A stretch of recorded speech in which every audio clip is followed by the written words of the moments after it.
Abdullah Sudan के एक गांव में रहता था। वो एक गरीब और मुफलिस मगर दीनदार शख्स था। इस दफ़ा हम कुर्बानी की सादत ज़रूर हासिल करें, मैंने कुछ पैसे इस नियत से जमा किए हैं। तो अब्दुल्ला 9 ज़ी-उल-हज का रोज़ा रख कर कुर्बानी के जानवर की तलाश में मंडी पहुंच गया। इसने एक तंदुरुस्त और तवाना बकरा खरीदा और गाड़ी पर लाद कर घर की तरफ रवाना हुआ। रास्ते में गाड़ी खराब हो गई। ड्राइवर अभी खराबी तलाश कर ही रहा था कि एक बकरे ने रस छड़ाई, गाड़ी पर से छलांग लगाई और दौड़ लगा दी। बकरा एक गिल्ली में दाखिल हुआ और एक खिले दरवाजे वाले घर में दाखिल हो गया।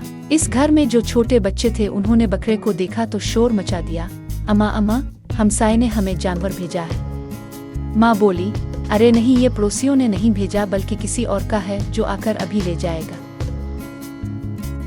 बच्चे अब जिद पर आ गए, नहीं अम्मा, हमारा बकरा आ गया, अब हम उसकी कुर्बानी करेंगे। अब्दुल्ला अब इस घर की दहलीज पर पहुंच चुका था और माँ और बच्चों की गुफ्तगू सुनकर एक फैसला कर चुका था। इजाज़त लेकर अंदर दाखिल हुआ और बच्चों की माँ से कहा, ईद तो बच्चों की होती है, ये बकरा अब उन बच्चों को मुबारक हो। इस खातून की आंखों में आंसू आ गए। वो बोली, भाई आपका शुक्रिया, अब मेरे यतीम बच्चे हैं, अब उनकी खातिर में भी इस साल कुर्बानी कर सकूंगी। अल्लाह आपको अजर अजीम अता फरमाए। अब्दुल्ला अपने घर वापस हुआ तो खाली हाथ देखकर उसके बच्चों ने पूछा, अब्बा जान, हमारा जानवर किधर है? अब्दुल्ला ने कहा, अभी बताता हूँ, जरा सब्र तो करो। बीवी को इशारा किया और तमाम कहानी अकेले में कह डाली। वो बोली, अच्छा किया, मगर अब हम क्या करेंगे?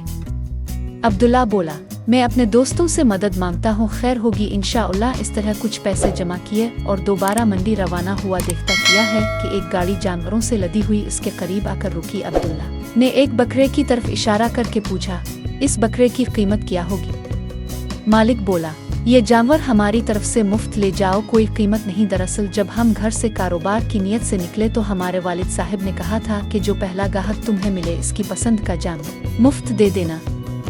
अब्दुल्ला की खुशी का तो कोई आलम ना रहा।